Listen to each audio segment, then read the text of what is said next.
ও আল্লাহ গো, এই দুনিয়ার দিগির পারে গুরুস্থানটা বুকে লইয়া তোমার দরবারে ফরিয়াদ করি।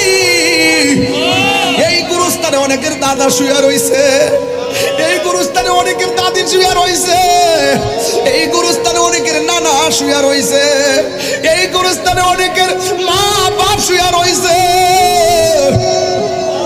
এই মাহফিলটার উসিলাই তাদের পিঠের নিচে, তাদের পিঠের নিচে, তাদের পিঠের নিচে জান্নাতের গালিচা বিছায়া দাও। চিৎকার মাইরা কি আল্লাহু আকবার বলা যাবে না? ঈদ আসছে, ঈদ, নতুন কাপড়, নতুন কাপড়, কিন্তু একটা কাপড় দিয়া কবর শোয়াই দিয়েছো 10 বছর। জীবনে কোনোদিন ওই কবর বাসের কারণে আমার আনন্দ থেমে থাকে নাই। হ্যাঁ বন্ধু, মরণটা কেমন জানোনি? কই মরণের সময়, রুহু নেওয়ার সময় তো কষ্ট হয়, কিন্তু রুহুটা নেওয়ার আগেই কিন্তু আরেকটা কষ্ট আছে। এই কষ্টটা আমার নবী বলেন রুহু নেওয়ার চাইতে আরো বেশি কষ্ট।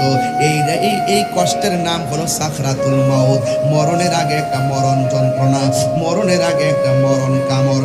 এই আজরাইলে রুহুটা নেওয়ার সময় আপনারা যে ধাও মারবে, আজরাইলের চেহারা দেখায় রগগুলা টাস টাস করে ছিঁড়া যাইব, আপনার গায়ের মধ্যে স্যালাইন ঢুকবে না, এমন একটা তাফালিং মারবে স্যালাইন ডিসকানেক্ট হয়ে যাবে, স্যালাইন ভিতরে যাবে না, রগ ছিঁড়ে যাবে, হাড্ডিগুলো টাস টাস করে খুলে যাবে। ও যুবকের দৌল আমার দুতিয়ার পার দিগির পাড়ের বন্ধুরা, ও কুমিল্লার সদরের বাবারা, আমার নবী বলে সাকরাতুল মউতের সময় আজরাইলে তোমার এমন ধাও মারবে, দাও দিতে দিতে যেখানে তোমার মরণটা লেখা আছে ওই জায়গার মধ্যে নিয়ে ফালাইব। ঘরের মানুষ মনে করবে পেটের ব্যথাই বুঝি কাটতাইতেছে, না না, এটা হলো মরণ কামড়, মরণ যন্ত্রণা। কিন্তু পাশে বাবা বসে আছে, এই যন্ত্রণা বোঝার কোনো ক্যাপাসিটি নাই।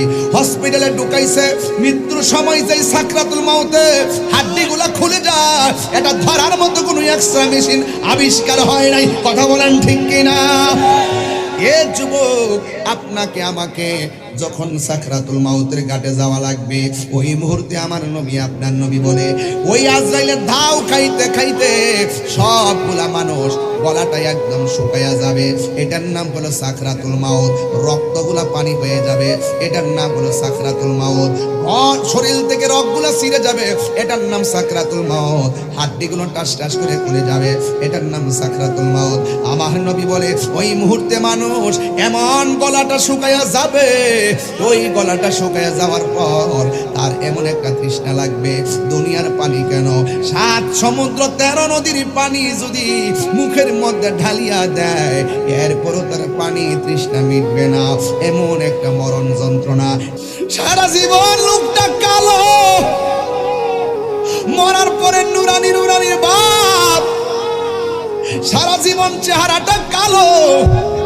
আমার নবী, আপনার নবী বলেন একটা মানুষ মারা যাওয়ার পরে যদি দেখো তার চেহারাটা, কপালটা ঘামতেছে, মনে রাখবা এই লোকটার মরণের সময় আমি নবীর দিদারের মাধ্যমে মরণ হয়েছে।